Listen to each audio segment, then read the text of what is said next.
welcome to the Church Office podcast. My name's Gavin Smith, and if you're joining us on video, then here's a little wave. We're excited to have Nigel Ring join us. I've never actually heard the word wicked and accountant put in the same sentence.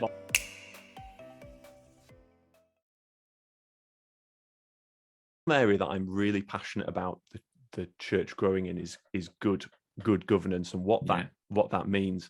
And what I find time and time again as I talk to churches is that that governance is often seen as a big compliance tick box.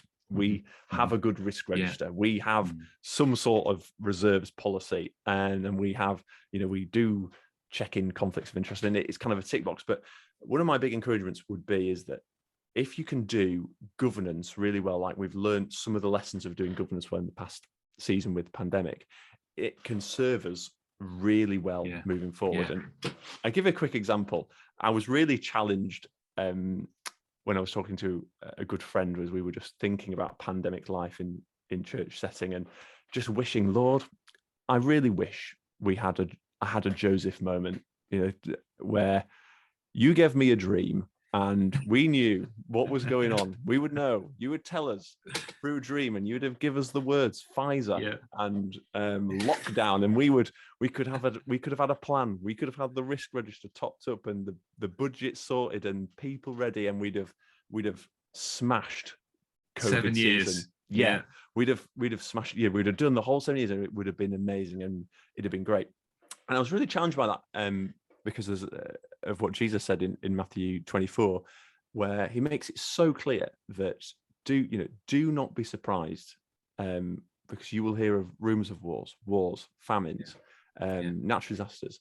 And I remember very distinctly the day that Boris popped up on our TV screens, and even more recently the news of Ukraine, and just that feeling of shock and surprise of, even though we're told to know that these big events and things are going to happen, that we've warned to expect them. And one of the things I find challenging from a governance perspective, particularly in churches, is actually that's something we can be doing actively, is doing good proactive governance.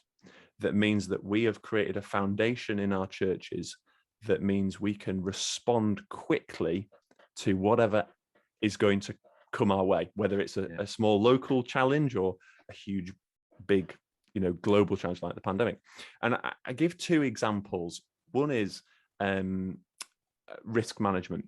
A lot of organizations that I work with do have some sort of risk management, and it's usually a tick box exercise. But if you're able to have a risk register, a risk assessment process, some really good resource from the Charity Commission on this, by the way, would really recommend listeners having a look at them.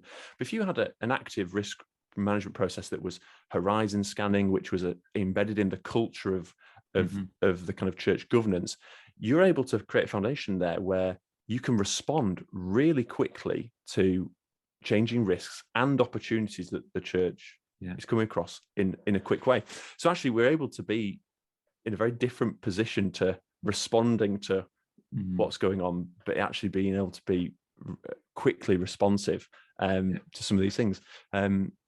The other one I'll mention quickly, which I think, again, I have a lot of conversations with churches about, is around reserves policies. Yeah, they're possibly the most boring things you could think about, but actually important. They're really important. And actually, there's a bit of myth debunking I'd like to do. Is a lot of organisations think, reserves policy means we just need to have 3 months of running costs or 3 months of staff costs in the bank.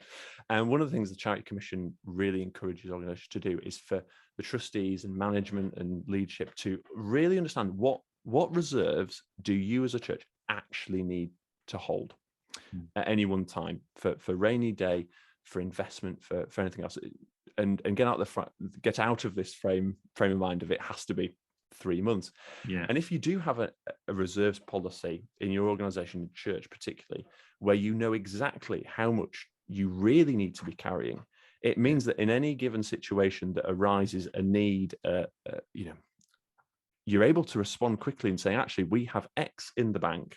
We only really need this, and actually, we've got this to spend.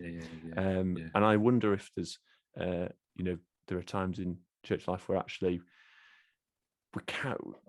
we carry for knowing for the safety of the longevity of the organization, maybe more funds than actually we really need to carry in seasons when needs do arise. So 2 examples there, I guess, sort of encouragements from me on what good governance could look like, if that makes sense. So the other last thing I'd love to go for it, mate. Mention on in governance is one of the things I'm very aware coming out of the pandemic life and the season, if you look at the big picture of the church, is we've had some very high profile across the media cases of large churches and Christian organizations almost disappear overnight or had gone through really difficult times, mainly because of the root cause of some of them is the governance that has surrounded those organizations.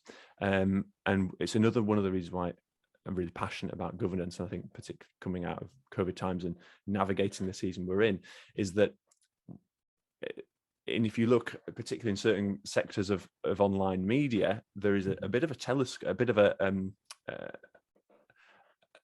eyes looking at church's governance at the moment. I know very recently there's a very large documentary on Hillsong, and have been other publications on other areas. And actually, church governance is such an important, integral part of what we do to make sure that actually the integrity of what our churches are doing within the public is seen and is tested. Yeah. So yes. Let me add to that, because it is so important, isn't it? Because it's so detrimental to the gospel, isn't it? Where something goes wrong and there's been poor governance, and the name of the church and the gospel opportunity is hindered because we haven't done these things. We haven't met our responsibilities, and it's so important. So linking this kind of governance to the gospel is so important. We want to do governance right, and because that enables us to do the gospel well and to reach out with the gospel. And people are cynical about churches. We want your money, absolutely. Or they waste the money, or all these different things going on. And there's simple viewpoints that if we can have the correct governance, we can have the right transparency, the right systems, and the right tools in place to do all that we need.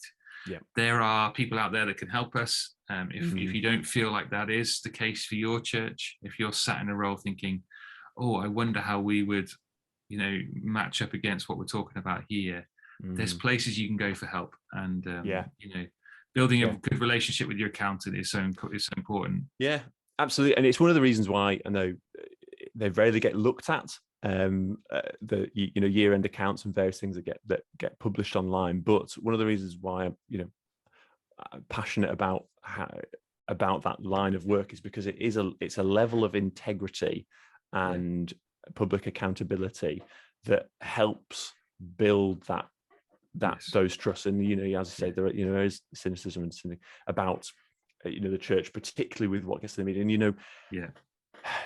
I would love the day where we get a headline that says church smashing good governance, good integrity in these churches, because obviously you only get the bad, you only get the negative press, but if you're someone who's investing in those areas in your church, it is building the integrity in the big picture. So absolutely keep doing going. What you're doing and keep going. Good. Let me ask you questions, keeping on this kind of governance view. A lot of churches have been thinking about CIOs. I know they've been around for probably 10 years with the Charities Commission, and that there's a push, isn't there? The fact that it's harder to find trustees because of the liability potentially. I mean, if you're sat on a big asset with a building, you feel a little bit more protected. But there are some limitations to being a trust, aren't there? And I know the Charities Commission are pushing these CIOs. What are your thoughts on this? Because I can look at churches could be like, it's just going to be a whole load of work to become a CIO. Paperwork, red tape. Nobody wants to do this. Like, bring this down. Give us a perspective on this, mate. Yeah, absolutely. So a CIO, for those who are listening and are not kind of comfortable in the kind of legal sector, and I'm not a huge expert on this, but obviously come across it a lot with the work we do.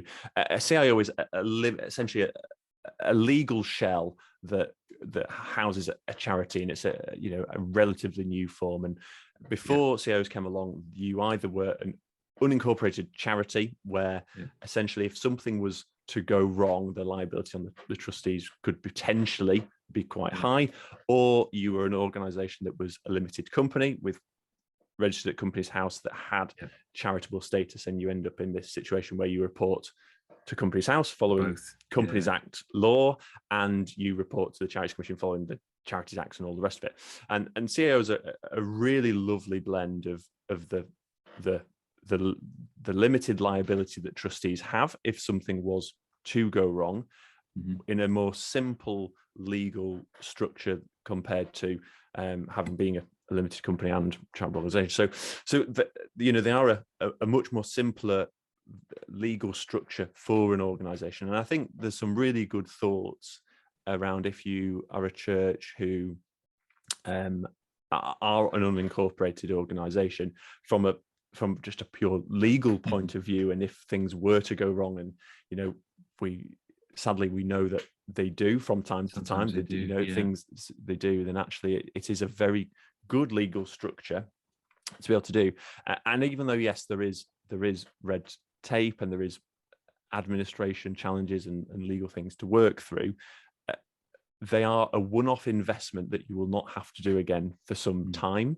And I think it's probably just working out whether, if you're weighing up those decisions, what timing is right, and various bits and pieces. But with the right help, they can be fairly headache free for you and your church. Is my experience. So so some really good things to think about. And there's so much good information on the Charities Commission site about it, and the two different options. There's loads, voting, members not voting, just leadership. So there's all those things. And there's I don't know all the answers on this, but we've often spent money on changing trustees with the land registry when the trustees left and new, and there's a general ongoing cost, and you do it because it protects the asset. But there's talk, and I'm waiting for it to be clarified with a lawyer, to say that actually a CIO can be listed with the land registry, and so the trust could be listed in that sense, or the charity could be listed. So you don't have to keep ongoingly changing this. So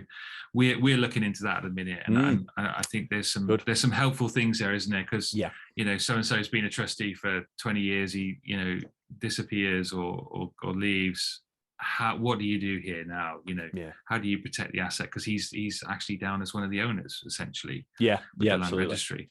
Absolutely. So there's lots of those little things, and where there are some fantastic organisations that can help navigate all of those things, where we particularly provide support, and where things can get confusing is all the finance side, when one legal entity is closed and your new legal entity is setting up, and what that does for your accounts.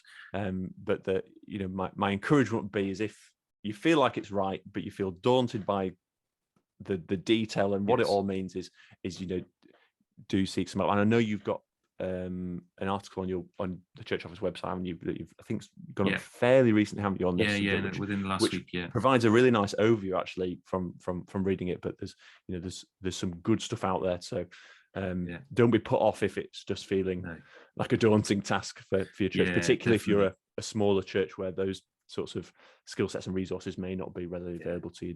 Do absolutely right. I spoke to one church who were put off because they were going to need to do more reporting for the Charities Commission. But the reporting is is straightforward. Once you've got your head around what you need to do, and so there's lots of stuff. So I think that's an interesting conversation and worth considering, because people spend money on kind of trustee indemnity insurance and protecting, and it's not cheap. And in the same way that a director is protected by a limited company, there's definitely some benefits there. So absolutely. Absolutely. Mate, that's great.